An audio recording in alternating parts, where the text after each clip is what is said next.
Olá, mais uma vez com vocês, aula 6, Biologia, professor Cornélio, extensivo, aula de número 6. É um prazer imenso continuar com você, é um prazer imenso tê-lo acompanhando as nossas aulas, curtindo as nossas aulas e se preparando para o Enem 2015. Arrasa Enem, não esqueça! Esse é o objetivo para 2015, para que você consiga a tão sonhada vaga, seja ela de forma direta, seja ela conquistando uma bolsa de estudo numa instituição por uma nota excelente do Enem que você vai tirar. Fique firme, leia, busque, se integre do conteúdo para que você tenha um desempenho muito significativo.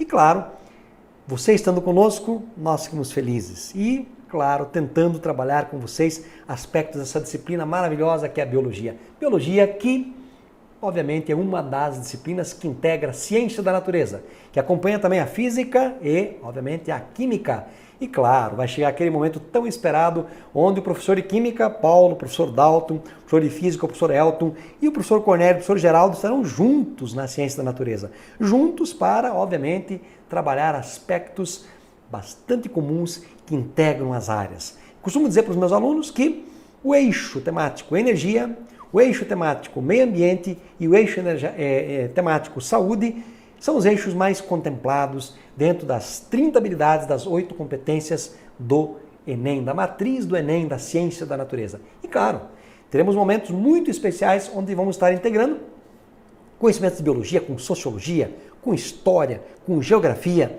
da mesma maneira como com outras disciplinas também que vão desfilar com a filosofia.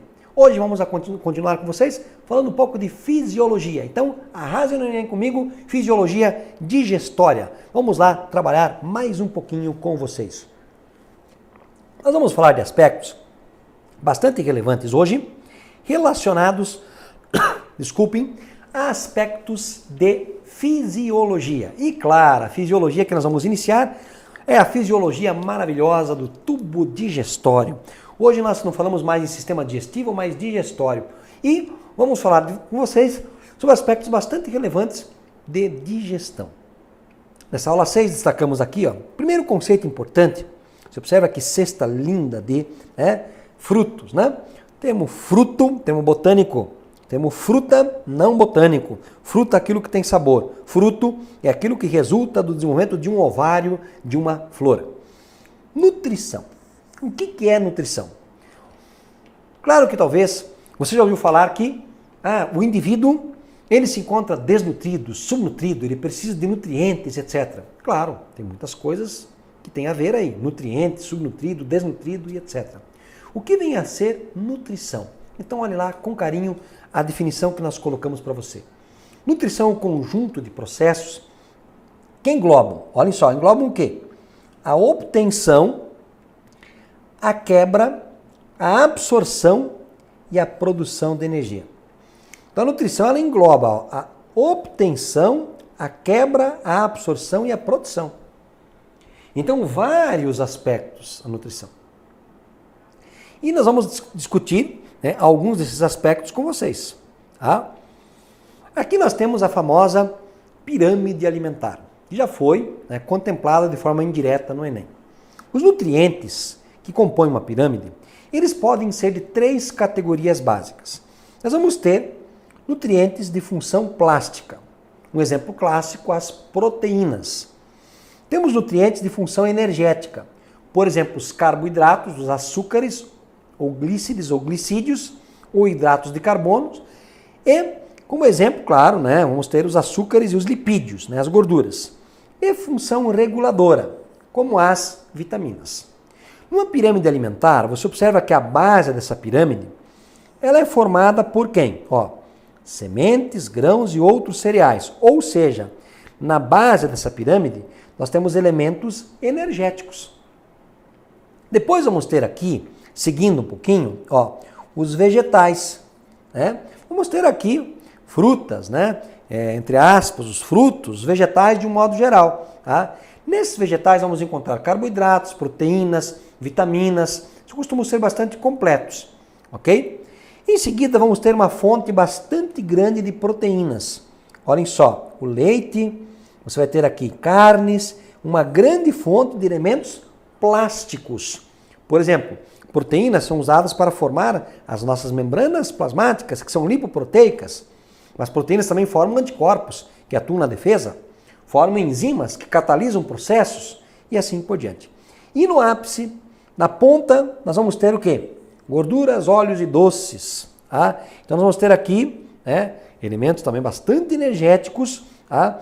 E vamos ter, obviamente, no ápice, portanto, você tem que comer mais o quê? Elemento energético. Então não caia naquela que, eu não posso comer, por exemplo, arroz, não posso comer feijão, né? Um prato equilibrado é aquele prato que nós dividimos em 4 regiões. Ou seja, 2/4, metade desse prato, nós vamos ter aqui os frutos, tá? E as verduras. Você vai encher aquele prato bem colorido aqui de frutos e verduras. O outro 1/4, isso aqui perfazem 2/4 ou metade. O outro 1/4, você vai colocar aqui carboidratos. Tá? Os carboidratos, aqui você vai ter o teu feijão, você vai ter o arroz, o macarrão e etc. E o outro, você vai ter aqui as proteínas, que tem função plástica, uma carne. Esse seria um prato ideal.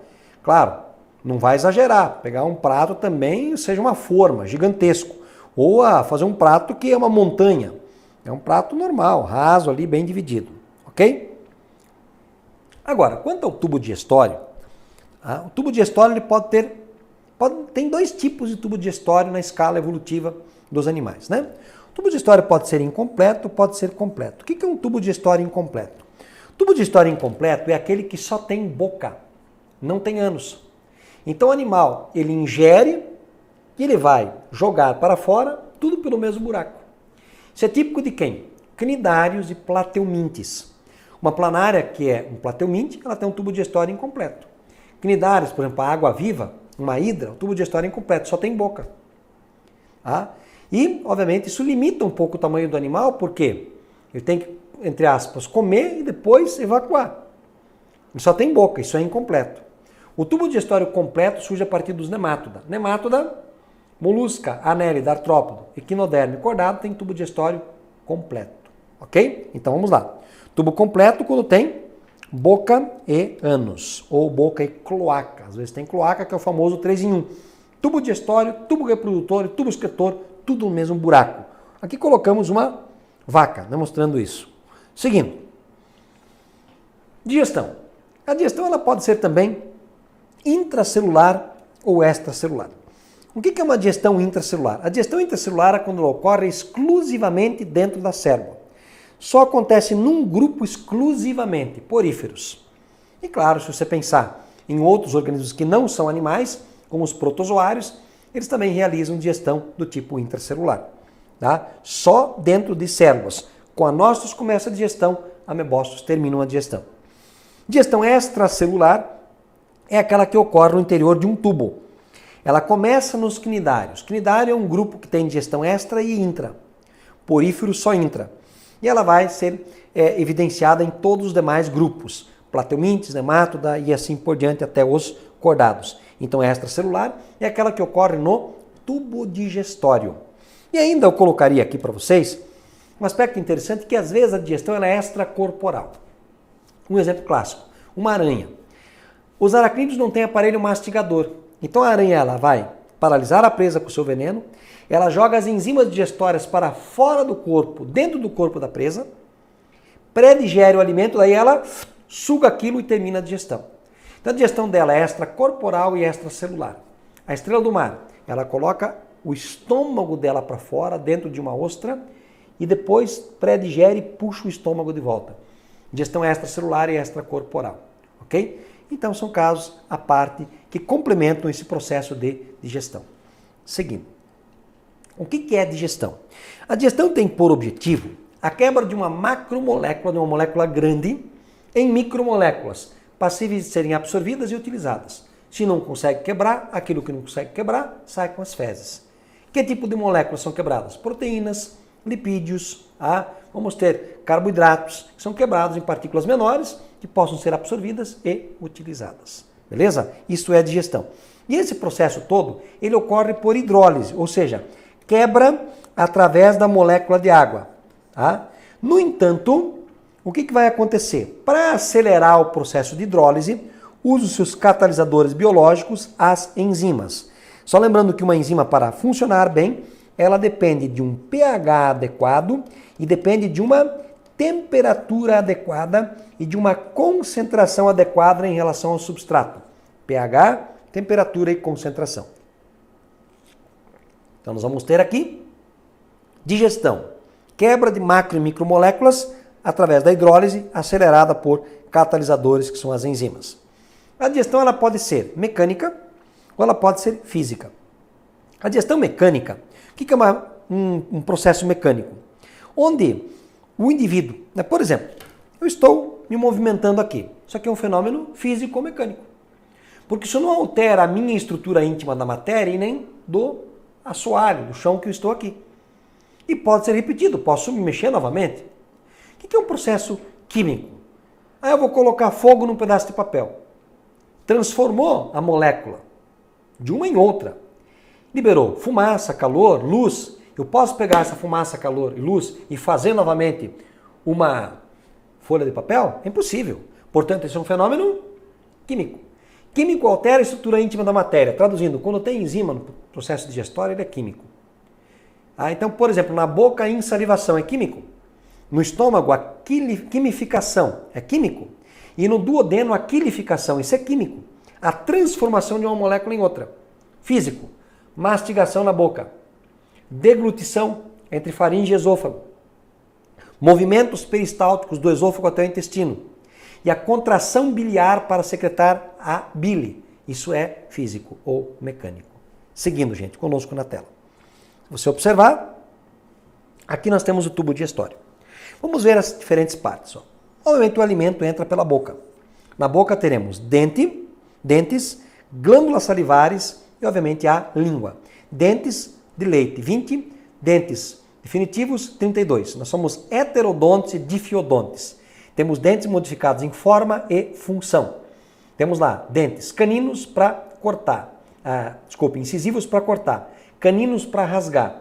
Premolares e molares para mastigar. Ok? E vamos ter 32 dentes definitivos. Tá? Então vamos ter, além disso, a boca com os dentes que fazem a mastigação. Vamos ter também a língua que auxilia a mastigação e a deglutição. Tá? E as glândulas salivares.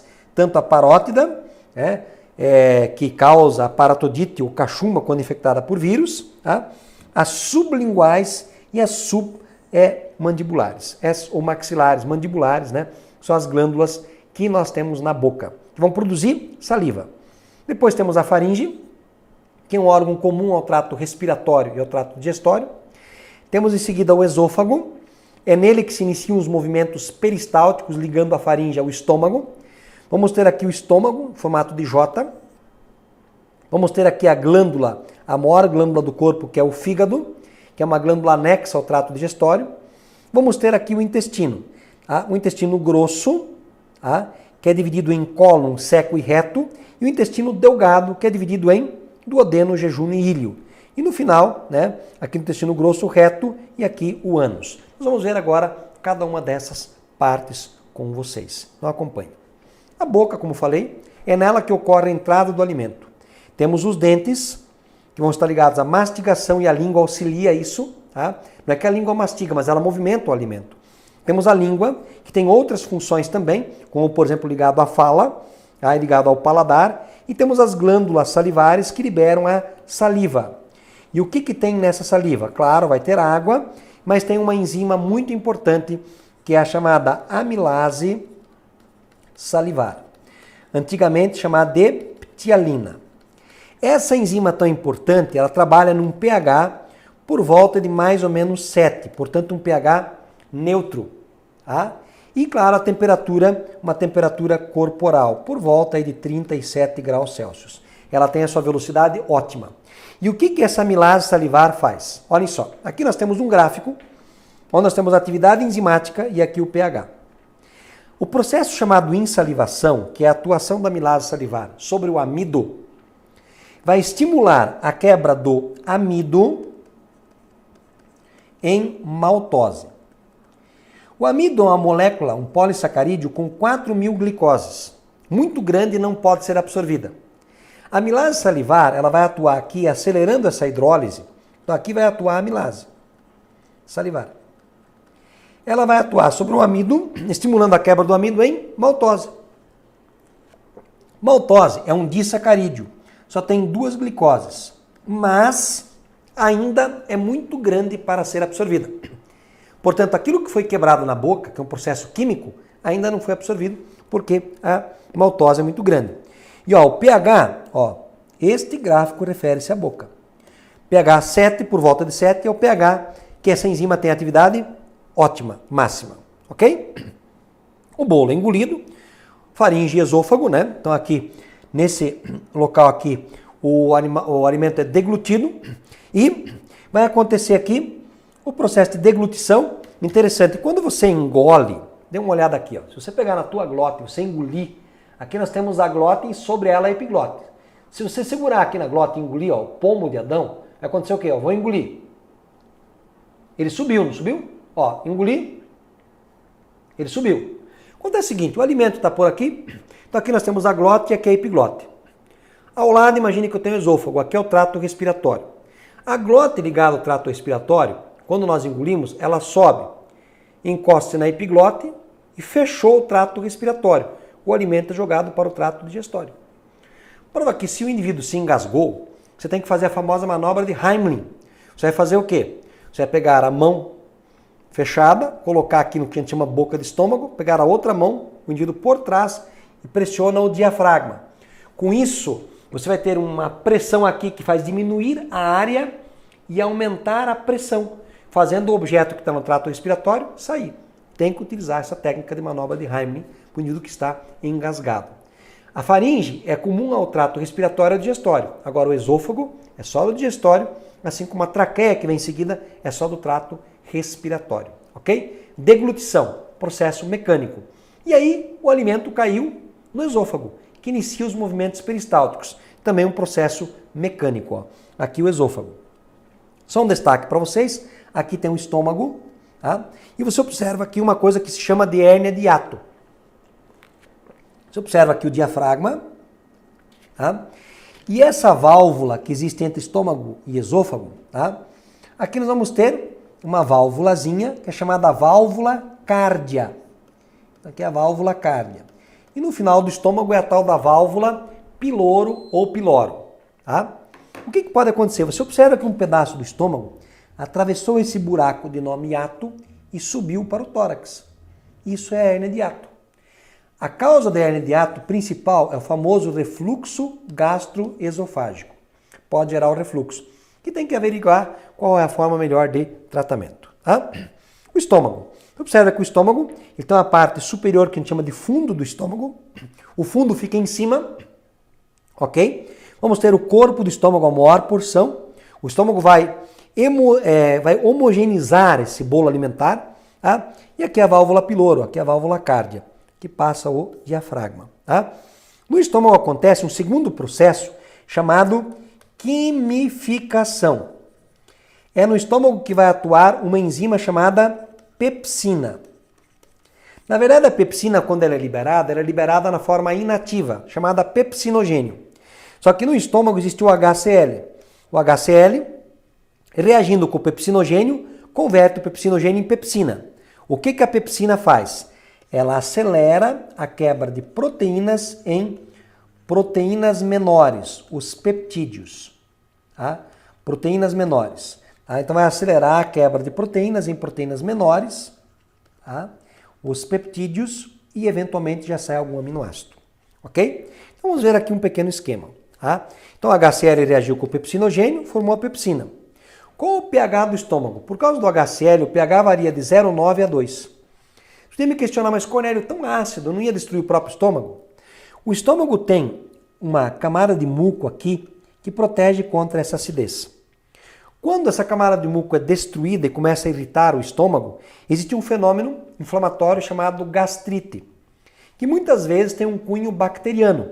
A bactéria Helicobacter pylori destrói esse muco e aí, além de tomar uma medicação para refazer a capa de muco, também o indivíduo precisa tomar um antibiótico para eliminar essa bactéria. Quem determina a causa da gastrite, obviamente, é o exame, né, que vai ter que ser feito, chamado endoscopia. E o médico vai avaliar se é necessário, né, averiguar, né, com biópsia se tiver alguma ferida, para verificar se essa gastrite também pode até, em um cunho maior, gerar uma úlcera, que já é uma ferida no próprio estômago, se tem alguma relação com algum tumor, se é bacteriana, se não é bacteriana, e aí vai sim disponibilizar o melhor tratamento para você. Seguindo. Então nós vamos ter também aqui mais um aspecto importante, ó, né, que a pepsina acelerou a quebra de proteína em peptídeos, que ainda são muito grandes e não são absorvidos. Eventualmente sai algum aminoácido. Então aquilo que foi quebrado na boca, que foi quebrado no estômago, ainda não tem um tamanho tão pequeno para ser absorvido. Uma outra curiosidade, existe no leite uma proteína chamada caseinogênio. Para que essa proteína solúvel seja quebrada, ela tem que virar caseína. Aí existe uma enzima que o nosso estômago produz, chamada de renina ou labifermento. A renina torna o caseinogênio em caseína, que é insolúvel. Entre aspas, era uma proteína invisível que passou a ser visível. Agora, essa proteína pode entrar aqui, ó. Ela pode ser quebrada através da pepsina. Pessoas que não têm renina ou labifermento, quando tomam leite, elas vão ter uma reação alérgica ao leite. Podem ter mal-estar, diarreia e etc. Isso não tem a ver com alergia à lactose, a intolerância à lactose. Esse é um outro processo por falta de caseinogênio, por falta de renina, né, o labifermento. É mais comum em pessoas de origem asiática, tá, que não tem tanta cultura de leite quanto o europeu. Uma questão adaptativa. Agora, o estômago, o alimento foi homogeneizado, ficou aquela pasta extremamente ácida. Então aqui o pH estomacal é um pH por volta de 2, que seria o pH ideal para termos uma velocidade máxima de atuação. Agora é interessante também, o estômago, esse alimento todo acidificado, chega no duodeno, a primeira porção do intestino. Lá no duodeno vai chegar um suco que vem do pâncreas, que é o suco pancreático.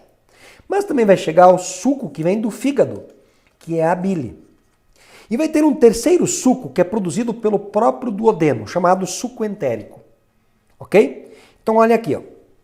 O pH, né, lá do duodeno, ele não pode permanecer ácido. Por isso que os sucos que serão jogados, como a bile, uma das primeiras funções da bile é fazer com que o pH ele seja alterado. Na verdade, a neutralização da acidez daquele quimo, que vai ter que virar quilo, vai, né, ocorrer com a liberação de bile, junto com o suco pancreático. Tá? O pH vai subir para 8 a 8,5. Vai chegar até 9, um pH alcalino, portanto. A função da bile, portanto, neutralizar a acidez do quimo. Tá? E outra função muito importante, tá? A bile tem por função emulsificar gorduras. Emulsificar, gente, não é quebrar. Imagina que você tem um bando de moléculas de gordura assim unida. Emulsificar é separar as moléculas, facilitando a ação da enzima lipase que vem em seguida. Emulsificar gorduras, ok? Duas funções da bile. Agora, no suco pancreático, nós vamos ter duas coisas importantes. Primeiro, o suco pancreático é rico em bicarbonato de sódio. O bicarbonato de sódio, juntamente com a bile, ajuda a neutralizar a acidez do quimo. Por quê? Porque o quilo formado ali, as enzimas que atuarão, elas dependem de um pH alcalino. Então esse pH tem que aumentar, tem que ficar em torno de 8,5 a 9. Então a bile e o suco pancreático tornam esse meio propício. Agora, olha só, além disso, o suco pancreático tem um rol de enzimas gigantesca. Então o pâncreas, que é uma glândula mista, porque tem uma função endócrina, que é produzir insulina e glucagon, tem também uma função exócrina, que é produzir o suco pancreático. Nesse suco eu vou destacar algumas enzimas importantes que existem ali. Então vamos lá, acompanhe a tabela conosco. Então, que tipo de enzima existe ali? A tripsina, que na verdade era tripsinogênio, virou tripsina, pela ação da enteroquinase, e a quimiotripsina e a milopepsina atuam num pH alcalino, acelerando a quebra, a quimiotripsina e a tripsina, de proteínas em peptídeos, proteínas menores. Eventualmente já sai algum aminoácido. Então a quimiotripsina e a tripsina, elas aceleram a quebra de proteínas. Aí você pode falar, mas Cornélio, peraí, você não falou que o estômago quebrava proteínas em peptídeos com a ação da pepsina? Sim, mas não quebrou tudo. Então a quimitripsina e a tripsina vão ainda continuar quebrando proteínas em peptídeos e eventualmente sai algum aminoácido. Seguindo, amilopepsina, polissacarídeos, né? Então vamos ter lá, vamos quebrar, né? Amilopepsina, por exemplo, né? Vamos ter a amilase pancreática. Quebra o quê? Maltose. Tá? Quebra, desculpa, o amido em maltose. Então quebra o amido em maltose, mas não foi quebrado na boca, mas não foi quebrado tudo. Tá? E aí temos as enzimas que aceleram a quebra de ácidos nucleicos. A RNase e a DNase. Quebram DNA e RNA em nucleotídeos, que ainda são muito grandes. Tudo isso, peptídeo, maltose, os nucleotídeos não são absorvidos ainda, são muito grandes. A única coisa interessante que o suco pancreático produz, que já quebra alguma coisa para ser absorvido, é a lipase. A lipase, ela acelera a quebra de lipídios, lipídios, em glicerol e ácidos graxos, que podem prontamente serem absorvidos. Na verdade, os lipídios é a primeira molécula gigante que é totalmente quebrada, que pode ser absorvida e utilizada como tal. Agora eu te pergunto, acabou a digestão? Obviamente que não. Tem peptídeos para serem quebrados, tem maltose para ser quebrada. Tem que terminar a digestão.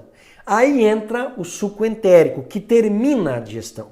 O que o suco entérico vai produzir?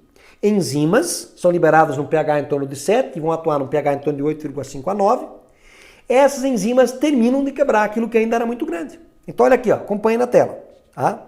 Você vai ter o suco entérico, por exemplo, produzindo várias peptidases, que quebram peptídeos em aminoácido. Aminoácidos são absorvidos. A maltase, que quebra a maltose em glicose. Glicose é absorvida. A sacarase, que quebra a sacarose em glicose mais frutose, que é absorvida. As nucleotidases, que quebram nucleotídeos em fosfato, pentose e base nitrogenada, que são absorvidos. Professor, quer dizer que eu como o DNA de um organismo, desmonto o DNA e uso para formar o meu DNA? Claro, é isso mesmo. Outro exemplo, ó, a lactase, que vai quebrar a lactose em glicose mais galactose. E aqui um alerta. Tem pessoas que têm intolerância à lactose, por quê? Porque não tem lactase. A sugestão é não comer alguma coisa com lactose ou ingerir a enzima lactase que acaba faltando. Então essa enzima ela pode ser utilizada ou reduzir ou tirar completamente algumas substâncias que derivam do leite na alimentação. Ok? Então aqui o suco entérico ele vai terminar a digestão, fazer a famosa digestão fina. E Cornélio, aquilo que não foi quebrado, por exemplo, você comeu celulose. A celulose ela não é quebrada, porque nós não temos a enzima celulase. Prova que a celulose vai sair nas tuas fezes. Você vai encontrar nas tuas fezes um pedacinho lá de folha de alface, aquele rolinho de tomate, você vai encontrar uma semente inteira, não vai encontrar? Vai dizer que você é diferente do que o Cornélio? Não, nós todos não temos a celulase. Então vai ter rolinho de tomate, vai ter folhinho de alface, vai ter sementinha lá no teu e no meu também. Né? Não tem como. Nós não temos a celulase. Só que por que eu como então celulose, Cornélio, se não tenho a enzima celulase? Porque a celulose, quando bate no tubo digestório, aumenta o peristaltismo. Então a digestão acaba sendo muito melhor. E outro detalhe interessante, as famosas fibras, né? A celulose, essas fibras, elas aumentam o peristaltismo, fazendo o tubo digestório funcionar bem. E as fibras estimulam a liberação de bile. Só que a bile na sua constituição tem colesterol. Então se você comer fibra, você libera mais bile e produz mais bile e reduz o teu colesterol. Eu creio que você já ouviu falar que pessoas que comem mais fibras têm redução de colesterol, especialmente o famoso LDL, o mau colesterol, né? Então é interessante a ingestão de fibras, tá? Para redução de colesterol, mais uma importância aí. Seguindo, e aí claro, vai acontecer o quê? A absorção. Tudo aquilo que for pequeno pode ser absorvido, tanto de forma ativa quanto de forma passiva. Depende da molécula qual vai ser trabalhada, né? Para aumentar a absorção existem as vilosidades com microvelosidades. Ó. Então as velocidades intestinais, se você aumentar essas velocidades no microscópio eletrônico, vai encontrar microvelocidades. E aumentando muito a área absortiva. O Enem já cobrou isso. A presença delas aumenta a absorção. E ainda, claro, o intestino grosso, só para revisarmos. Aqui nós temos a parte final do intestino delgado. Então nós temos o duodeno, o jejuno e o íleo. Aqui é a válvula iliocecal, esse aqui é o seco. A primeira porção do intestino grosso, o cólon. ascendente, transverso, descendente, a sigmoide e o reto, e aqui o ânus com esfíncter anal. E claro, isso vai liberar aquilo que não foi digerido, como fibras e elementos que o nosso organismo não conseguiu digerir. Aqui nós temos um resumo de sistema digestório. Um grande abraço a todos e até o nosso próximo encontro com a aula de número 7. E não esqueça, arrase no Enem 2015. Nós estamos com você. Valeu, pessoal.